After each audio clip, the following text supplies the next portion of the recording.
অভিষেক ব্যানার্জিকে নিয়ে কি মূল্যায়ন আপনার? রাজনীতি এখনো শেখেনি, বক্তৃতা করতে শিখেছে। তো কথায় কথায় যে বলছে 1 টাকারও দুর্নীতি প্রমাণ করতে পারলে ফাঁসির মঞ্চে আমাকে ঝুলিয়ে দেবেন।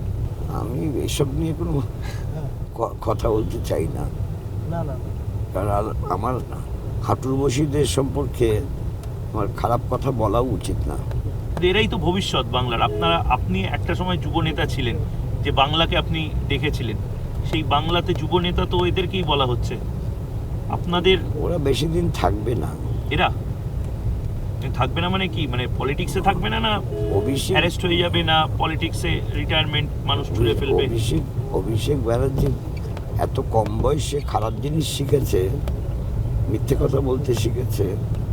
তাদের রাজনীতিতে অবস্থানটা বেশি দিনের জন্য হবে এটা আমার মনে হয় না।